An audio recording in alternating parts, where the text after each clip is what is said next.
When it comes to box office films, January is not always known as the best month to release a movie. Sometimes January is considered the dumping ground, especially when it comes to a horror or a thriller film.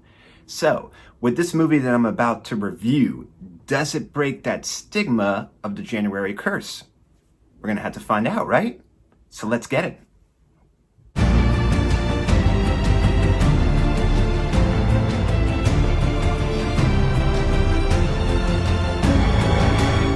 Hi, I'm Lenny, and in this video, I'm going to be doing a non-spoiler review of the film Gretel and Hansel. Gretel and Hansel is rated PG-13. It is an hour and 27 minutes long. Now, when I say the title, you're probably thinking to yourself, hey, idiot, it's Hansel and Gretel. You can't even get that right. And while you might be right in some cases, you're not right in this one. The film is called Gretel and Hansel, not Hansel and Gretel. Why is that, you might be asking yourself? Lenny, why is it called that? That is a good question, Lenny. Why is it called Gretel and Hansel and not Hansel and Gretel? Fair question, Lenny. Good question, and I'm about to tell you. So if you stop interrupting me and let me get to it, we'll all find out. And next time, raise your hand if you got a question. All right? All right. Jesus, this guy. The new movie, Gretel and Hansel, is a slightly different version or slightly different telling of the Grimm's Brother fairy tale classic that we know. And the writers wanted this story to focus more on Gretel. You say Gretel a couple times and it starts sounding weird in your mind, like it's not a real term or real name, you're just making it up. Gretel. Within this movie, Gretel is older than her brother, and they wanted the story to focus more on the oldest sibling, hence titling the film Gretel and Hansel. Who's in the film? Who stars in Gretel and Hansel? This movie stars Sophia Lillis, who played Beverly Marsh in 2017 Stephen King's It. Her hair is winter fire, January embers. My heart beats there too. My heart beats there too.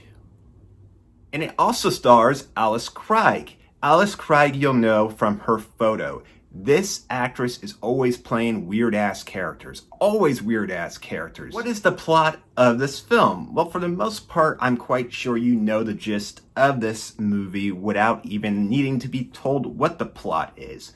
But since it's a slightly different twist, a slightly different version, a slightly different remix, Gretel and Hansel are basically being disowned by their unstable, widowed mother, who is sending them away to find their own means of food and work and of lodging. It is their journey and their task to travel through the far countryside in which they live and journey deep into the dark woods.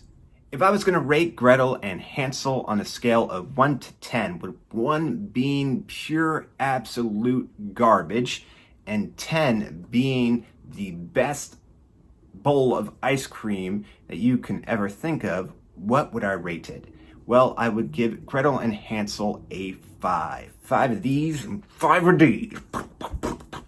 This movie is nothing spectacular. This movie is not exactly something new. Though again, I do admire them trying a different variation of a well-known story. But I also feel like nothing really takes place within this film. The visuals are very cool and the atmosphere is cool and it definitely adds to the story, but your story needs to progress. If you have an interest in a film, regardless of what anybody thinks of it, definitely see the movie on your own, get your own opinion and your own feel for it. If you enjoyed this video and you want to see other videos like this, all you have to do is hit the YouTube logo right down in the corner here, and you'll get a notification anytime I upload a brand new video. As always, I do want to give a sincere thanks. Thank you so much for watching this video. Thank you for allowing me to speak about these things that I'm passionate about. Thank you for your time. Thank you for lending me your ear. I greatly appreciate it. Please be safe, be careful, and I'll talk to you soon.